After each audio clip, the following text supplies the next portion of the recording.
नमस्कार, स्वागत है आपका न्यूज प्रवक्ता में और मैं हूं आपके साथ अनुष्का। चलिए रुक करते हैं खबरों की ओर। मासूम से ज्यादती के बाद के आरोपी अतुल भालसे को शुक्रवार की दोपहर को पुलिस ने कोर्ट में पेश कर दिया है। पुलिस ने भागने की कोशिश में आरोपी गिर गया था, उसके एक पांव में गंभीर चोटें लगी हैं। पुलिस ने आरोपी के फ्लैट की एक बार फिर सर्चिंग की है, जहां से घटना के समय उसके द्वारा पहना हुआ लोअर सहित अंडरगारमेंट्स और एक शर्ट जब्त की गई है।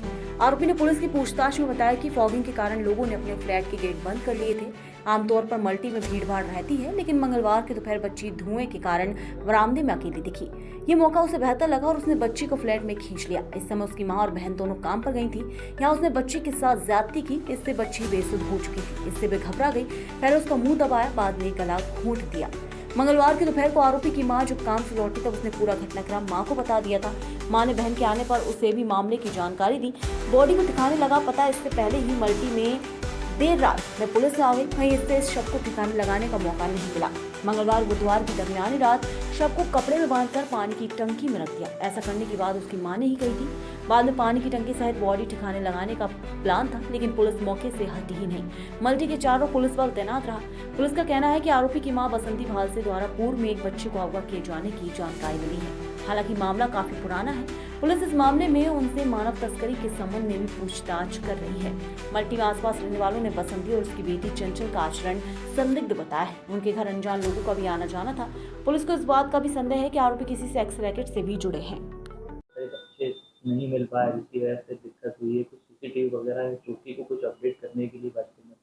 देखिए अभी केवल एक दो ही सीसीटीवी थे उस कैंपस में। एक जो पुलिस की चौकी लगी है उसमें हमारे सीसीटीवी थे, और एक वहाँ पे एक धार्मिक स्थल बने हैं, वहाँ पे एक सीसीटीवी थे। इसके अलावा बाकी कहीं पे भी नहीं है। हमने जनप्रतिनिधियों को और कलेक्टर साहब को, नगर निगम को भी ये मांग किया हमने कि वहाँ पे सीसीटीवी कैमरा से लगवाने करके।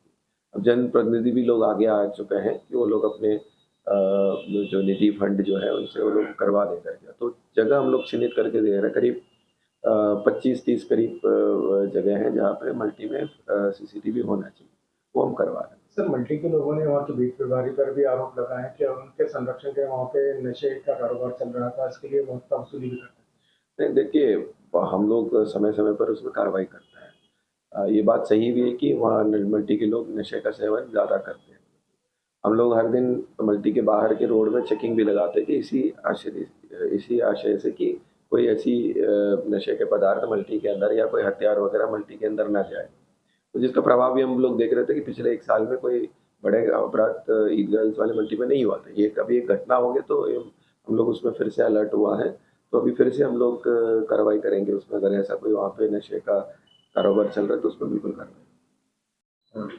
सर, बच्ची का शव मिला पड़ोसी के घर से, आरोपियों को गिरफ्तार कर लिया गया, मुख्य आरोपी को भी स्टेशन से गिरफ्तार किया गया। क्या कुछ निकल कर आया सर सामने? देखिए, जो आरोपी जो है पड़ोसी थे उनके, और अकेला था वो घर पे। तो पहली बार जब उनको मौका मिला, जब बच्ची सामने दिखी, और आस पड़ोस के लोग भी, क्योंकि नगर निगम के जो कर्मचारी डेंगू के विरुद्ध में जो मच्छरों के विरुद्ध में जो उनकी अभियान चल रहा है उसमें उन्होंने दवा छिड़काए थे, तो बहुत सारे लोग घर के अंदर चले गए थे। तो बच्चे अकेली थी कॉरिडोर में। तो वो लड़का जो है, पड़ोसी जो है, वो भी अपने घर में अकेला था, जो आरोपी जो है। उन्होंने लड़की को उसने अंदर ले लिया, गलत काम कर दिया और तुरंत उसका मर्डर भी कर दिया। और फिर बाद में परिजन को समझ में आया कि बच्चा मिसिंग है, उन्हें ढूंढने लगा। और 2-2.5 घंटे के बाद वो लोग पुलिस स्टेशन पहुँचे। खुद पहले वो ढूंढे, फिर पुलिस आया। पुलिस ने भी उस पूरे बिल्डिंग को सर्च किया था, और जो नेक्स्ट डे है उस भी पूरे हमने आसपास के जो 1-1.5 किलोमीटर की एरिया है, तो सारे सीसीटीवी फुटेज और झाड़ियों में वगैरह सब हमने सर्चिंग किया था। लगातार 36 घंटे तक पुलिस वहीं मुस्तैद रही, पुलिस ने वो एरिया छोड़ा नहीं। परिजनों ने कहा कि स्टेशन देखें, यहाँ देखें, लेकिन पुलिस ने वो कहीं ना कहीं शक था।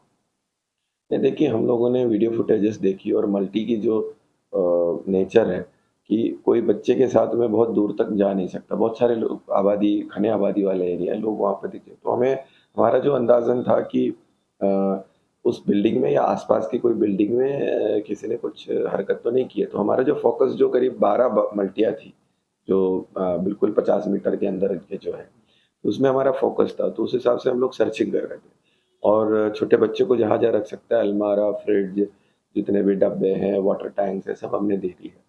पर पहले 24 घंटे में पुलिस को इसमें सफलता इसलिए नहीं मिली कि आरोपी उसने एक पुराने स्क्वायर शेप के एक वाटर टैंक था जो पुराना था, जिसमें पानी भी नहीं था। उसमें उसने बच्चे को छुपाकर उसको बाथरूम के ऊपर एक रैक टाइप का बनी थी जो 4.5-5 फीट अंदर की तरफ गहराई है उसका, उसके सबसे पीछे डाले थे, जो पुलिस को या कोई व्यक्ति को नीचे से देखने में वो दिख नहीं जाता है। तो जब तक वो बदबू नहीं आए, तो स्मेल आ गया, तो फिर पुलिस को जब तीसरी बार हम लोग तलाशी ले रहे थे बिल्डिंगों का, तो हमें डाउट आया ऊपर से कहीं आ रहा है करके तो वो जो है पुलिस की 24 घंटे की सर्चिंग में इसलिए वो दिख नहीं पाया, क्योंकि वो उसने अदृश्य जगह पे छुपा के रखा था। तो ये है मतलब, और उसके बाद जैसे मिल गया तो हमने तुरंत आधे घंटे में आरोपियों को सबको प्रथम दृष्टया क्या निकल कर आया, क्यों उसने इस तरह की घटना को अंजाम दिया? कोई देखो, पुरानी वो तो रंजिश या कोई नहीं, आपसी ऐसे रंजिश नहीं, या वो पड़ोसी तो का कोई विवाद? ऐसा नहीं हो, तो सेक्सुअल ऑफेंस है ये। तो लड़की को अकेले मिल गई और घर पे अकेला था, मतलब इसलिए उसने घटना की। और इसकी माँ और बहन जो है उसको उनको घटना के बारे में पता चल गया था, उसी जिस दिन उनको हमने गिरफ्तार किया उससे सुबह ही पता चल गया था, और उनको पता भी था कि 24 घंटे से पुलिस तलाश रहा है बच्चे को और सबको। उसके बावजूद भी उनने साक्ष्य छुपाने की कोशिश किया, फिनॉल वगैरह डाल के बदबू खत्म करने की कोशिश किया, और जब पुलिस पार्टी एंटर कर रहे थे तब भी वो विरोध कर रहे थे, कोई स्मेल नहीं है, वो कोई चूहा मरा है उसका स्मेल लेकर के, तो इसलिए उनको भी पुलिस ने गिरफ्तार किया। सर, क्या पुलिस अब सत्यापन करेगी मल्टी के लोगों का, कितने किराएदार हैं, कितने मकान? अभी हम लोग एक अभियान चला रहे हैं, क्योंकि मल्टी में ये भी पता चल रहा है कि बहुत सारे लोग जो सरकार ने उनको अलॉट करके दिया है रहने के लिए, वो खुद न रहते हुए दूसरे लोगों को किराए पर दिया करके। जैसे इस घटना में भी जो आरोपी थे वो 5-6 महीने पहले किराए पे उस बिल्डिंग को लिया था। तो अभी आज से हम लोग एक अभियान चला रहे हैं कि सारे मल्टी के जितने भी रहवासी है उनका खुद के उसमें अलॉटेड में रह रहे हैं, या अगर अलॉटेड आदमी नहीं रहे तो वो भी कहाँ पे है, और अभी नया कोई आके रह रहा है तो वो कहाँ के रहने वाले, अगर बाहर के रहने वाले तो उनके आपराधिक रिकॉर्ड भी हम लोग उसमें वेरीफाई करें। मल्टी के लोगों का कहना है। फिलहाल हमारे साथ खबरों में बस इतना ही। अब बने रहें न्यूज प्रवक्ता के साथ। नमस्कार।